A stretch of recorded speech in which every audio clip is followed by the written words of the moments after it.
ამერიკაში საქართველოს ელჩობის კანდიდატთან დაკავშირებით, ამ შემთხვევაში თამარ ტალიაშვილთან დაკავშირებით ვიცით, რომ მას აქვს თანხმობა, რატომ ტალიაშვილი, ერთი ეს, რატომ შეარჩიეთ, მეორე მხრივ ამერიკა საქართველოს შორის ურთიერთობების გადატვირთვის კომპონენტში რა შეიძლება იყოს თუნდაც თამარ ტალიაშვილის საქმიანობით, რას ელოდებით უკვე ამ უბრალოდ ყოველს ამინდა მიულოცო ქალბატონ თამარ ტალიაშვილს ამერიკის შეერთებულ შტატებში საქართველოს ელჩად დანიშნა.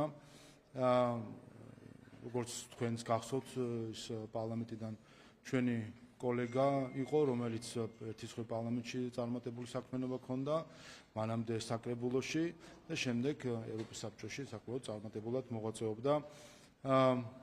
მნიშვნელოვანი არის, რომ ეს გადაწყვეტილება აგრემანი მიიღო ამერიკის შეერთებულ შტატების პრეზიდენტის ადმინისტრაციისგან, რა თქმა უნდა, მნიშვნელოვანი არის, რომ საქართველო ელჩით იყოს წარმოდგენილი ამერიკის შეერთებულ შტატებში. ეს ჩვენ გვაძლევს კვლავ ოპტიმიზმის იმედს, რომ ურთიერთობების გადატვირთვა შესაძლებელი არის და ჩვენ კვლავ ერთგული ვართ იმ წინადადებისა, რომელზეც უკვე რამდენიმე ხანია ვსაუბრობთ, რომ ჩვენ გვინდა ნამდვილი სტრატეგიული პარტნიორობა ამერიკის შეერთებულ შტატებთან, რომელიც დამყარებული იქნება ორივე ერის ეროვნულ ინტერესებზე, ასე რომ ქალბატონი თამარ ტალიაშვილი როგორც ელჩი ამ მხრივ არის ყველაზე კარგი კანდიდატურა და მიხარია, რომ ის იქნება საქართველოს წარმომადგენელი ამერიკის შეერთებულ შტატებში. რადგან ამერიკაზე ვსაუბრობთ, ამერიკის პროცესთან დაკავშირებით თქვენ გულისხმობთ, რომ პარალელები იკვეთება აქციების კონტექსტში, ამ შემთხვევაში მიმდინარეობასთან მიმართებაში რა სხვაობას ან პირიქით იდენტობას ხედავთ ამ აქციებს შორის? ექსტრემიზმის ყველგან ერთნაირი სახე აქვს, ძალადობას ყველგან ერთნაირი სახე აქვს და ამ სახეს ჩვენ ხედავთ ხან თბილისში, ხან ბერლინში, ხან ლოს-ანჯელესში, ხან პარიზში, ხან სად და ხან სად.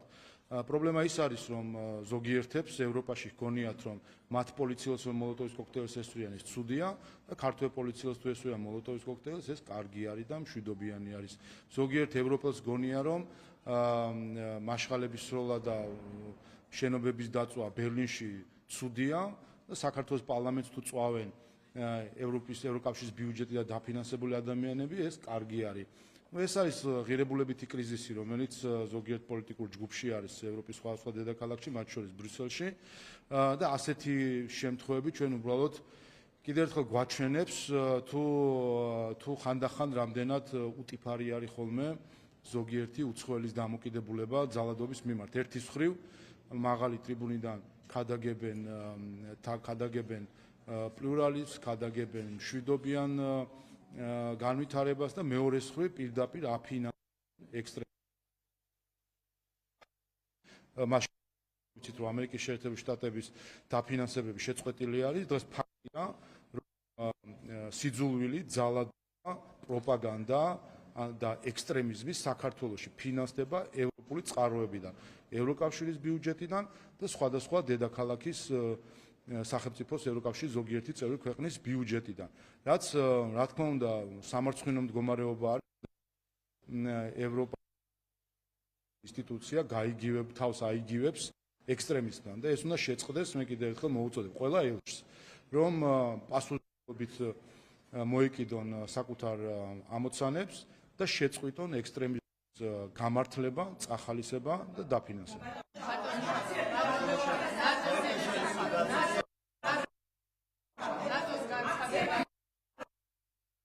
აი გორჩევი და მე მოვა ყველას გიყვარს თქვენ სამ კითხვას უყურებთ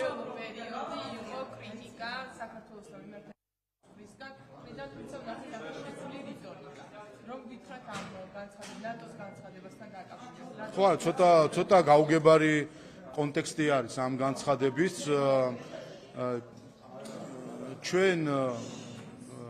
ჩვენ დღეს ყავს თაობა, რომელიც დაბადებულიც არ იყო, თაობა, რომელიც უკვე ფაქტობრივად სკოლასაც ამთავრებს, რომელიც დაბადებულიც არ იყო, როდესაც 2008 წელს ბუქარესტის სამიტში ითქვა, რომ საქართველო გახდება ნატოს წევრი. გაიზარდა მთელი თაობა ამასობაში, სკოლას ამთავრებენ, ისე რომ სიტყვა ითქვა და საქმე არ გაკეთებულა. მიუხედავად რომ საქართველომ აჩვენა ყველაფერი. რაც კი შეეძლო სანდო პარტნიორს ეჩვენებინა ნატოსთვის. ჩვენ და კიდევ ერთხელ გავიმეორებ, რომ მაშინ, როდესაც ნატოს წევრი ქვეყნები ემალებოდნენ მისიებს, ავღანეთის მისიას, საქართველოს წარმოდგენილი იყო როგორც ერთ-ერთი ყველაზე დიდი იყო წარმოდგენილი ერთ-ერთი ყველაზე დიდი კონტინგენტით ავღანეთში. შეგახსენებთ, რომ რაოდენობით, რიცხობრიობით ვიყავით მესამე, მეოთხე ქვეყანა ნატოს ქვეყნებთან შედარებით, არაფერს ვამბობ, რომ არაწევრ ქვეყნებს შორისო პირველ ადგილზე ვიყავით. 1000-1500 ჯარისკაცით ვიყავით წარმოდგენილი, მაშინ, როდესაც ბალტიის ქვეყნები 30-40 ჯარისკაცით იყო წარმოდგენილი ისიც შტაბში. ასე რომ ეს ყველაფერი ჩვენი მხრიდან რაც შეიძლება გაკეთებული იყო იმისთვის, რომ გვეჩვენებინა ჩვენი როგორც ჩვენი სანდო პარტნიორობა, ასევე გვეჩვენებინა მნიშვნელობა საქართველოს მნიშვნელობა ნატოსთვის და ასევე გვეჩვენებინა ნატოს მნიშვნელობა საქართველოს, ეს ყველაფერი ვაჩვენეთ, თუმცა საპასუხოდ ხვდებით მხოლოდ სიტყვებს. და ამგვარ განცხადებებს, რომელიც გუშინ იყო თუ არ ვცდები, გავრცელებული ნატოს ადგილობრივი ოფისის მხრიდან. განცხადება კარგია განცხადება, მაგრამ განცხადებით ქვეყნის უსაფრთხოებას ვერ დაიცავს და ეს ჩვენ ვნახეთ უკრაინის მაგალითზე, რომლის მიმართაც ბევრი განცხადება კეთდება, მაგრამ საქმეზე რომ იდგება, ყველა ხვდება, რომ ნატოს ატომური ქოლგა არის ყველაზე ქმედითი დაცვა და არა განცხადებები ნატოს ოფისების მხრიდან. ამიტომ კიდევ ერთხელ საქართველოს ყველაფერია გააკეთა იმისთვის და აჩვენა ყველაფერი, თუმცა მთელი თაობა დაიბადა და გაიზარდა ისე, რომ ჩვენ საპასუხოდ ნატოს მხრიდან გვაქვს მხოლოდ სიტყვები და არ გვაქვს არც მაპთან დაკავშირებით გადაწყვეტილება, არაფერ ასეთ საკითხთან დაკავშირებით გადაწყვეტილება, რომელიც გვაჩვენებდა, რომ ამ სიტყვების უკან დგას ქმედითი გადაწყვეტილება და შედეგზე ორიენტირებული ნაბიჯები. საერთაშორისო დაცვის საკანონმდებლო პაკეტის დაკავშირებით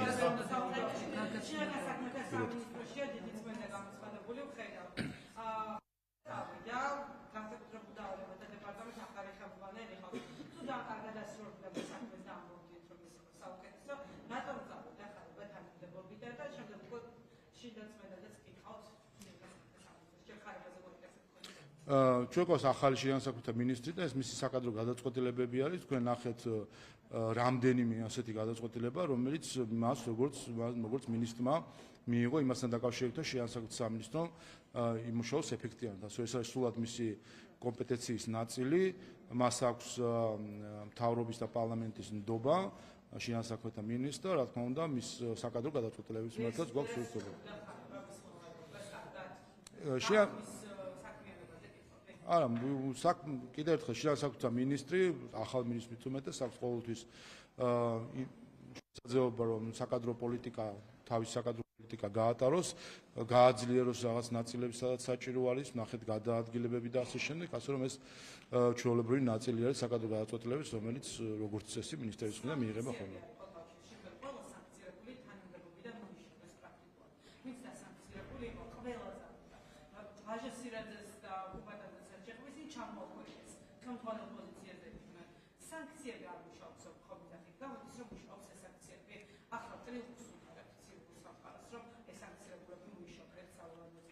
თქვენ ფიქრობთ, რომ 1.5 მილიონიანი ქალაქის პოლიციის უფროსობა და ხელმძღვანელობა არის იმენარი ჩამოქვეითება. მთლიანად ესტონეთი, მთელი ქვეყანა ესტონეთი არის 1.3 და ვაჟასირაძე არის 1.5 მილიონიანი ესტონეთზე დიდი ტერიტორიული მოსახლეობის მქონე ქალაქის პოლიციის უფროსი. რატო ფიქრობთ, რომ ეს არის ჩამოქვეითება? რატო ფიქრობთ თქვენ, რომ შინაგანსაკუთრებათა სამინისტროში არის რაღაცა მეტნაკლებობები? ყველა საქმე მნიშვნელოვანი არის, ხელმძღვანელთა თანამდებობაზე არის ყველა და მნიშვნელოვანია მათ შორის მათი გამოცდილებით, რომ სხვადასხვა მიმართულებები გააძლიერონ. კიდევ ერთხელ ეს ჩვეულებრივი წესია, სხვა შორის მისასალმებელიც არის, რომ ნახეთ თქვენ მათ შორის ამ გადაწყვეტილებაში, რომ როტაციის პრინციპი არის ჩადებული, რაც აუცილებელია ასევე, რაც ხდებოდა ხოლმე.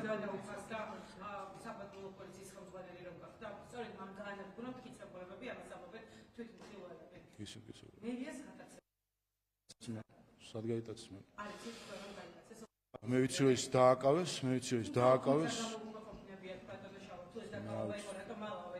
ანუ ოქმი ვერ გეტყვით ხამას დაკავშირებით ის რომ ის დააკავეს და რატომაც დააკავეს ყველაფერი მოისმინეთ საჯაროდ.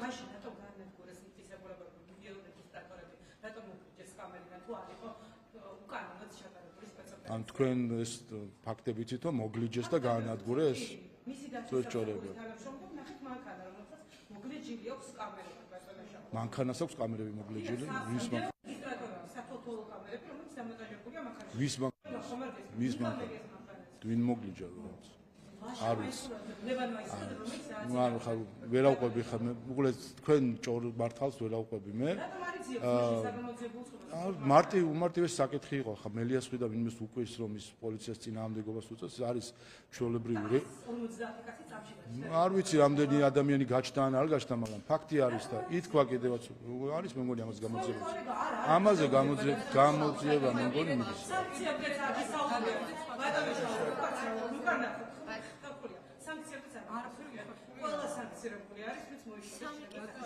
მოშორებას ასე ძახით თქვენ ეძახით რომ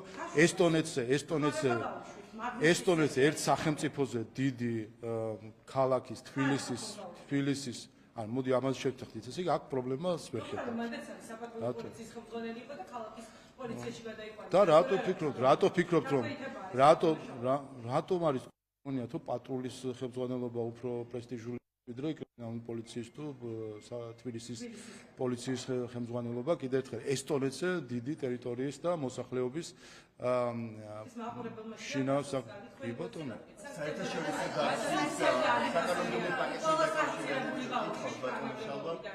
ეს არის მიზეზი რომ სანქციები მუშაობს და კიდევ რომ ცივილ სამყაროს დაანახოთ რომ მოიშორეთ ძალოვანი წყები და ყველა ადამიანი ვის მიმართაც მძიმე ბრალდებები ისმოდა სანქციებში რას გულისხმობთ არ ვიცი ვის მიმართ სანქციებს გულისხმობთ იმიტომ რომ იმდენად არეული არიან ზოგიერთი ქვეყანა ზოგი თავისთან შეშვებაზე უარს ამბობს ზოგი რას და ზოგი რას ჩვენი ვაქცინებთ იმიტომ რომ კიდევ ერთხელ ახლა როდესაც ჩვენ ხედავთ რომ ესტონეთის და ლატვიის დონეზე არის ასე ვთქვათ საქართველოსთან ქართულ ხალხთან ბრძოლა ამას ჩვენ სერიოზულად ვერ შევხედავთ ამიტომ ჩვენი არც პოლიტიკა არც გადაწყვეტილებები და მით უმეტეს არც საკადრო პოლიტიკა არ განისაზღვრება უცხო ქვეყნების ხელისუფლებების გადაწყვეტილებებით. ანუ უყურეთ თქვენ თუ ჩაყვებით მაშინ სიას იქ ზოგზე არის ადამიანი რომლის მიმართაც შეიძლება რომელიმე ქვეყანას გქონდეს შეზღუდვა ზოგი არ არის. თქვენ რომ ასეთი დასკვნები გამოგაქვთ ეს თქვენ ავსიხარულს მივაწოდოთ მხოლოდ იმიტომ რომ რაღაცნაირად გიხარიათ რომ ვიღაცა უნდა უცხოელმა უნდა რაღაცა უნდა დაგჩაგროთ და უცხოელმა უნდა გიკარნახოთ რა უნდა მოხდეს ეს სიხარული რა თქმა უნდა აჩვენებს თუ რამდენად შორხართ თქვენი სამშობლოსგან რამდენად პატრიოტიზმი არის დაწეული თქვენგან რაც გასაწვევი არ არის იმიტომ რომ ხაზარაძის ტელევიზიის წარმომადგენელი იქნებით ეხლა იქ პატრიოტიზმი ვარ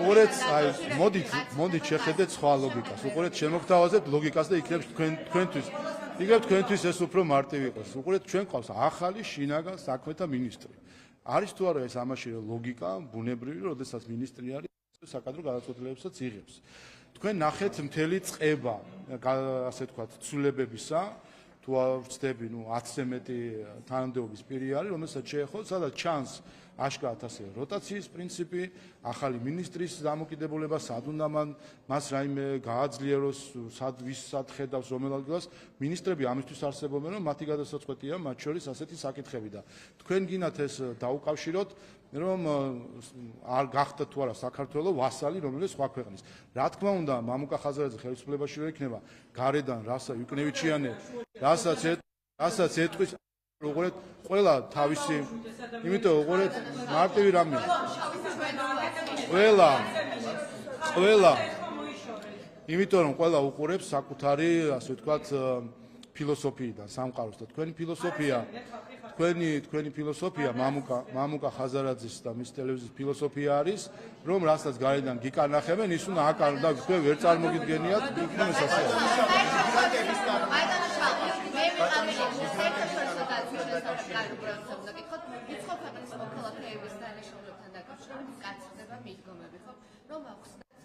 რა საფრთხეები წარმოიქმნა და ასე რომ მიზანი რა არის აი ამ კანონპროექტის? ხო, ჩვენ ხედავთ მათ შორის რომ სტატისტიკური მონაცემებიც იყო გაჟღერებული რომ არიან მიგრანტები რომლებიც ნებართვის გარეშე იმყოფებიან საქართველოში, არის სხვადასხვა ტექნიკური ადმინისტრაციული ასე ვთქვათ ხარვეზები რომელიც ამის შესაძლებლობას იძლევა და მნიშვნელოვანი არის რომ კონდეს შინაგანსაკუთრებთა სამინისტროს და მთავრობას შესაძლებლობა რომ ის ვინც არის წესების დარღვევით საქართველოში ის ვინც არ ემორჩილება სხვადასხვა პირობებს მათ შორის დასაქმებასთან დაკავშირებით შესაბამისად არღვევს საქართველოში ყოფნის ნებართვის პირობებს მას რა თქმა უნდა საქართველოში არაფერი ესაქმება და ამის შესაბამისად ხელისუფლებას უნდა კონდეს შესაძლებლობა რომ მალე აღმოფხვრას ასეთი მდგომარეობა. ასევე იყო საუბარი მათ მიერ აქციებზე დანაშაულების ჩადენასთან დაკავშირებით. საუბარი იყო აქციებზე დანაშაულების ჩადენაზეც კი არის. ამ მაგალითებს რომ ხო ხო, რა ვიცი, ესეც ცალკე საკითხი ხა ამაზე განსაკუთრებული კონცენტრირება არ არის, მაგრამ თავად ის ფაქტი, რომ უცხოელები საქართველოში მონაწილეობდნენ ძალადობრივ აქტებში საქართველოს პარლამენტის თავდასხმაში დაწვის ცდილობებში და ასე შემდეგ, ეს თავისთავად აჩვენებს რა ახალი რისკები შეიძლება ჰქონდეს უკონტროლო მიგრაციას.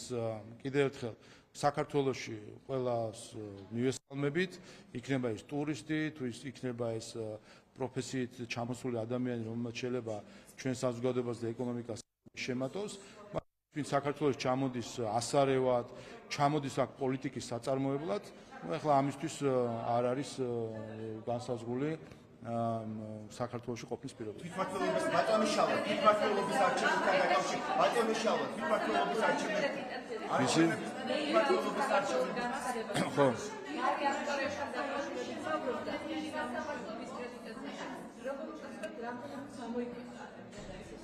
ხო, ჩვენ რასაც ხედავთ ყოველდღიურად ამის სასამართლოში, ეს არის ისტერია, ძალადობა, მათ შორის გუშინ კადრები ვიხილეთ, როდესაც მანდატურზე პირდაპირ ძალადობდა ერთ-ერთი ქალი აქტივისტი და ამ სურათებს ვხედავთ, რა თქმა უნდა, აქ არანაირად არ ესაქმება ამ ყველაფერს სასამართლოს დარბაზებში და დერეფნებში. ამიტომ მე იმედი მაქვს, რომ მათ შორის სასამართლო მანდატურის სამსახური ამ მხრივ იქნება მკაცრი.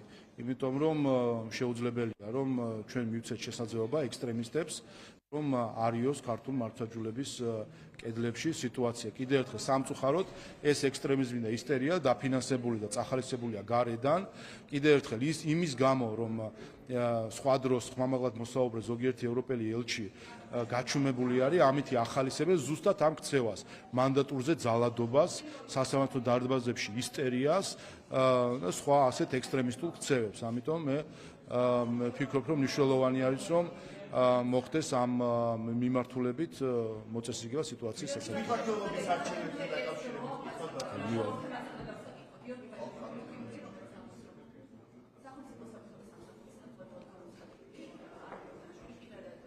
ბატონო, როგორ თქვით საქართველოს?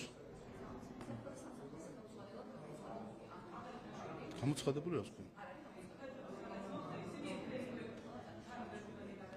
ამ თქვენ ფიქრობთ, რომ არა თქვით, რომ არალეგიტიმური არის მაინტერესებს. არა თქვით, რომ არა თქვენ ხო საინფორმაციო გადაცემის წარმომადგენელი ხართ.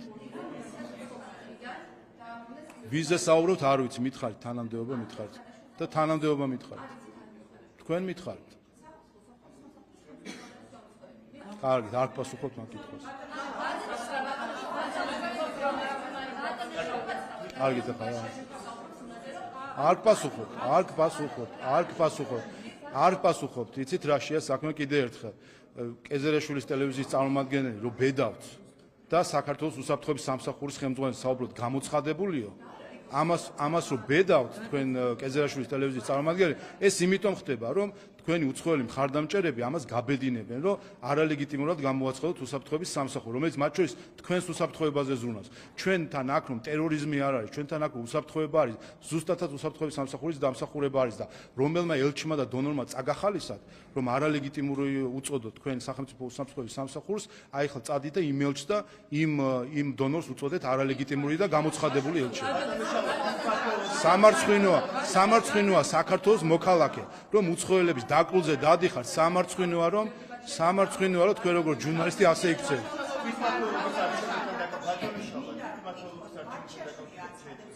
ანრიო ხანაშვილი იმ თვითმფრინავში იმყოფებოდა, რომლითაც მოხდა მისი გადაცემა. რა შეიძლება ვთქვათ ამასთან დაკავშირებით? რა უნდა ანრიო ხანაშვილის ფერში, რომლითაც ხდებოდა თვითმფრინავში თუ ვეთფერში? გამუტაცება ჩამოყანა კარგით, ახლა რა კომენტარი უნდა გავაკეთოთ ამაზე, გუშინ თქვა კიდევაც.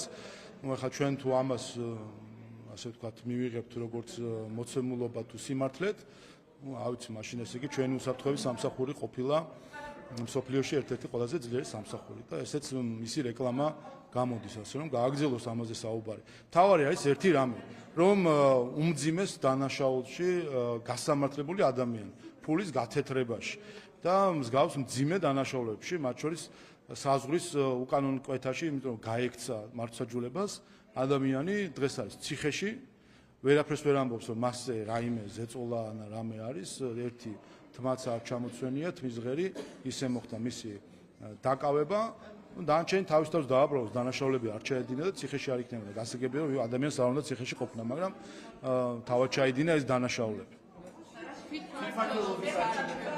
თქვენ არ გპასუხობთ, არ გპასუხობთ. არ გპასუხობთ.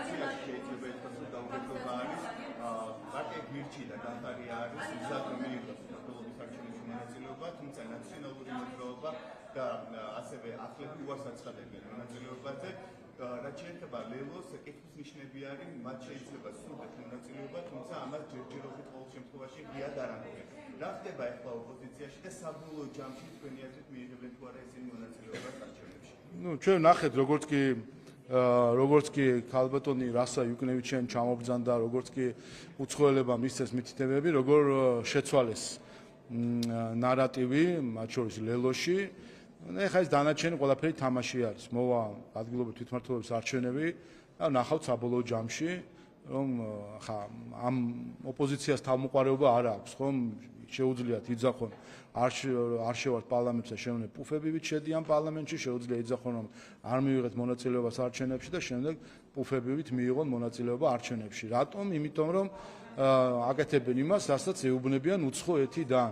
ეს არის საერთო ჯამში, რაც რა არჩევანიც 2024 წლის 26 ოქტომბერს გააკეთა ხალხმა. პოლიტიკურ გუნდებს შორისაც. ერთხარეს ეს იყო ქართული ხალხის ინტერესზე დაყრდნობილი და ქართული ხალხის კარნახით მოქმედი ქართული ოცნება, მეორე მხარეს უცხოელების კარნახით მოქმედი. ასე რომ ყველაფერი დამოკიდებული იქნება, რას ეტყვიან მას უცხოელები. ასე რომ კოტეიოს სერიაზე გიხარ ბატონო შალა, ისე მოგუჩა ამას რომ ეს ადამიანი გაიძახს და თავად ამბობენ რომ მაგისტრი მოსამართლის საშუალებით დაიკითხებიან. არის გამოძიება დაიწყო, ყველაფერი ამ ხრივ ჩვენ ინტერესშიც არის, რომ ასეთი დეზინფორმაცია და მართლაც პრიმიტიული ტყუილები, რომლითაც ცდილობენ ახლა რაიმენაირად მიიპყო ყურადღება უცხოელების, რომ ასეთი ტყუილები არ დარჩეს საერთში გამოკიდებული და ესეც კიდევ ერთხელ აჩვენებს, რომ რამდენად საერთოდ დაცლილი არის ოპოზიციისგან, საერთოდ რამე იდეა მოგისმენიათ, რაიმე თემა მათგან საუბარი, ერთადერთი არის ის, რომ რაიმენაირად თვითმიქტიმიზაცია მოახდინონ, ესეც ერთ-ერთი მცდელობა არის ამასთან დაკავშირებით. ხა იქ რა ხდება? ავი ცოტა რთული არის, იმასაც ვერ გავერკვიე, რომ თქვათ ერთ-ერთს ამბობს, მეორე მეორეს ამბობს, აგერ გამოძიება არის და საბოლოო ჯამში ყველაფერი ითქვა.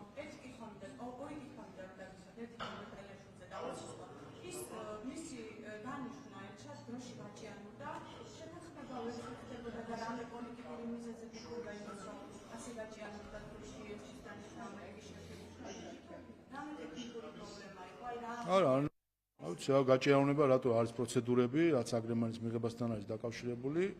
ასე რომ ჩვეულებრივ ვადებშია მე ვფიქრობ. ანუ უბრალოდ პროცედურების საკითხი. არ ვიცი, მე შიგნით პროცედურა როგორ ეწყობა, სხვა არ ხედავთ თქვენ ამერიკის შეერთებული შტატები ბევრი სხვა საკითხიც არის დაკავებული, მაგრამ ის ჩვეულებრივი სტანდარტული ვადები არის, როდესაც ხდება დანიშვნა, მათ შორის ხედავთ თქვენ, ეხლა ასე ვთქვათ, ეტაპობრივად ხდება სხვადასხვა ქვეყანაში ელჩების დანიშვნა, იქაც პროცედურა არის აგრემანის მიღების, როგორც ჩვენ ვაძლევთ, ხომ, აგრემანს სხვა ქვეყნის ელჩს. სხვა შორის აქვე მინდა ხატია წილოსანს მიულოცო ასევე ევროსაბჭოში ელჩად დანიშნა ჩვენი კოლეგა, რომელიც ასევე გამორჩეული პროფესიონალი არის და ფიქრობ, რომ ამ ადგილზე ევროსაბჭოში ელჩად ის იქნება არის განსაკუთრებულად კარგი კანდიდატურა. ჩვენ არ ნამდვილად ვიცი. ну ვერ გეტყვით ახლა ამერიკის არა ადმინისტრაციის გადასაწყვეტია ის უნდა ჩამოყალიბდეს რა თქმა უნდა ვინ იქნება ელჩობის კანდიდატი ჩვენ რა თქმა უნდა მივესალმებით და სურვილი გვაქვს რომ რაც შეიძლება მალე იქნეს დანიშნული ამერიკის შეერთებული შტატების ელჩი და არ იყოს ეს რაღაც მოადგილის დონეზე მათ შორის ვინაიდან ელჩის მნიშვნელობა სწორედ ქვეყნებს შორის მე სხვა შორის გუშინ ამაზე დავწერე კიდევაც სამწუხაროდ გარკვეული რაღაც ტენდენციებს ხედავ ჩვენო ზოგიერთი ქვეყნის ელჩი ზრუნავს არა იმაზე რომ ქვეყნებს შორის ურთიერთობა გააუმჯობესოს, არამედ პირიქით ზრუნავს იმაზე რომ გააუარესოს ეს ურთიერთობა. ხედავ ჩვენ ზოგიერთ ელჩს რომელიც რაღაცა ცხვრის აბზუებით უყურებს ქართული ხალხის არჩეულ ხელისუფლებას და იხუტებს საკუთარ დაფინანსებულ NGO-ებს და იმას ეძახის ხალხს, ვისაც ფულს აძლევს. აი ესეთი სამწუხარო განვითარებებთან გვაქვს საქმე, ამიტომ ჩვენთვის მნიშვნელოვანი არის, რომ დიპლომატია დაუბრუნდეს თავის ადგილს, ელჩები დაუბრუნდნენ დიპლომატიას და ამ მხრივ ფიქრობ მნიშვნელოვანი არის როგორც საქართველოს ახალი ელჩის დანიშვნა ამერიკის შეერთებულ შტატებში, ასევე ამერიკის შეერთებული შტატების ახალი ელჩის დანიშვნა საქართველოში, რომ ჩვენ ახალი ფურცლიდან დავიწყოთ მათ შორის ასე ვთქვათ ელჩებთან ურთიერთობა იმისთვის რომ ქვეყნებს შორის და ხელისუფლებებს შორის ურთიერთობები გამყარდეს და არა პირიქით გაფუჭდეს. შეიძლება პირველ კვარტალში პირდაპირ უცხოური ინვესტიციების შემცირება ჩვენს ქვეყანაში და კოვიდის შემდეგ ესეთი რამე არ მოხდარა. იღებთ თუ არა პასუხისმგებლობას ეკონომიკაში პირდაპირ უცხოური ინვესტიციები ერთ-ერთი მთავარი ფაქტორი არის და თქვენი პოლიტიკის შედეგი არის თუ არა ის რომ ეკონომისტების თქმით ინვესტიციები ამ ქვეყანაში არის შემცირებული პირველ კვარტალში არის შემცირებული უცხოური ინვესტიციები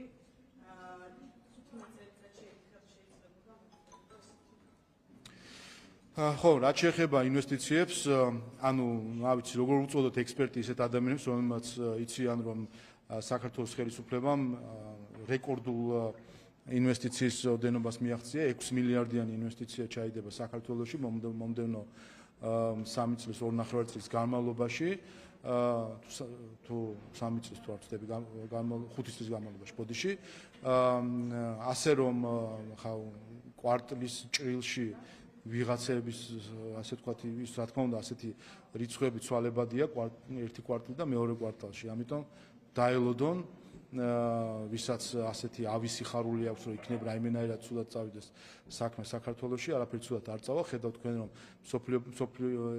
სოფლიო სავალუტო ფონდმაც კი აწია თავისი პროგნოზი საქართველოს ეკონომიკურ განვითარებასთან დაკავშირებით, თუ ასევე 1%-ით კიდე გაზარდა. ასე რომ ეს ყველაფერი არის ჩვენი ჯანსაღი ეკონომიკის წყალობით და მათ შორის იმ ინვესტიციების, რომელიც უკვე შეთანხმებული არის. ასე რომ ჩვენ გვექნება რეკორდული რაოდენობით ინვესტიციები მომდევნო წლების განმავლობაში.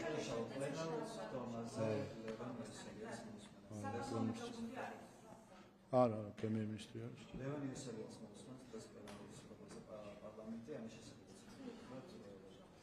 ხო, ჩვენ გვექნება სახალხო დამცველის ანგარიშის მოსმენა დღეს, სხვა გვექნება ეროვნული ბანკის ანგარიშის მოსმენა. ამიტომ ეს კვირა დატვირთული იქნება ამ მხრივ, მნიშვნელოვანი არის მოვისმინოთ სახალხო დამცველისგან მისი შეფასება. ზოგადად სახალხო დამცველი მათ შორის პარლამენტისთვის არის ინსტიტუცია იმისთვის, რომ ჩახედოს ადამიანის უფლებების მდგომარეობას, შეაფასოს როგორც კანონების აღსრულების საკითხს, ისევე კანონების გაუმჯობესების საკითხს საკომიტეტო მოსმენები იყო, დღეს პლენარულ სხდომაზე გვექნება მოსმენა, იქნება დისკუსია ამასთან დაკავშირებით და საქართველოს პარლამენტი იმსჯელებს ამ დასკვნიდან გამომდინარე, რა არის ის, რაც შეიძლება ჩვენ გავითვალისწინოთ, რა ნაბიჯები შეიძლება გადაიდგას სხვადასხვა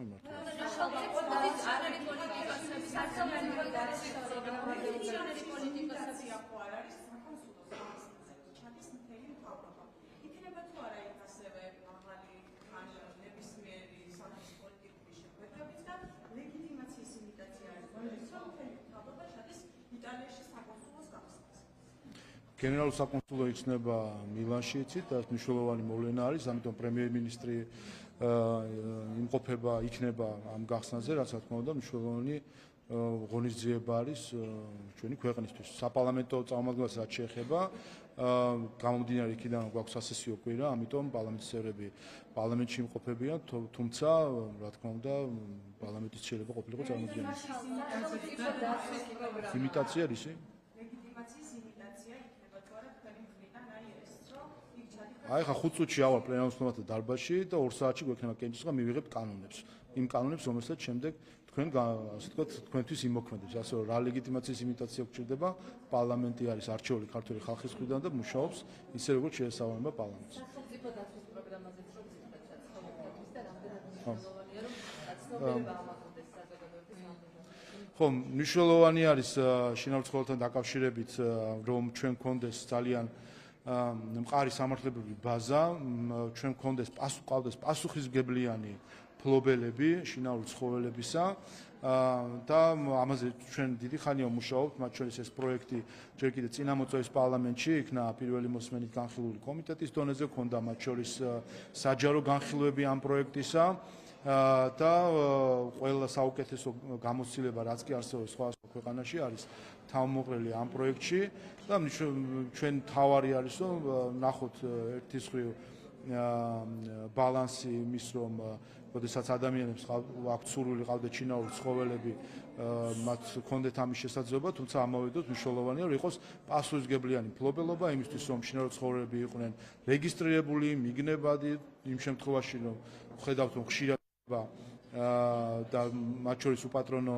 მიუსაფარი ძაღლების პრობლემატიკა რაც არსებობს სხვადასხვა გამოწვეულია უმეტეს შემთხვევაში იმით, რომ მოქალაქეები არ იქცევიან თავად უპასუხისმგებლოდ, ფიქრობენ რომ ძაღლი ან სხვა შინაური ცხოველი სახლში რაღაც სათამაშოდ გონიათ, მიიყვანეს, შემდეგ ვერ უმკლავდებიან პასუხისმგებლობას, რასაც ქვია შინაური ცხოველის მოვა და ხდება ხოლმე მათი მიტოვება და ასე ვიღებთ მიუსაფარ ცხოველებს. მნიშვნელოვანია ამიტომ რომ მოხდეს რეგისტრაცია მათ შორის შინაური ცხოველების, რომ თუ კი მიატოვებს შემდეგ პატრონი და ნახავთ ჩვენ მიუსაფარ ცხოველს, ვიცოდეთ, ვინ მოიქცა უპასუხისმგებლოდ, რომ ამაზე იყოს შესაბამისი პასუხისმგებლობა, იმისთვის რომ არსებობდეს უსაფრთხო გარემო ჩვენი შვილებისთვის და ჩვენი მოქალაქეებისთვის, ქალაქად, ერთის მხრივ და მეორეს მხრივ პასუხისმგებლობით მოიქცეს ყველა.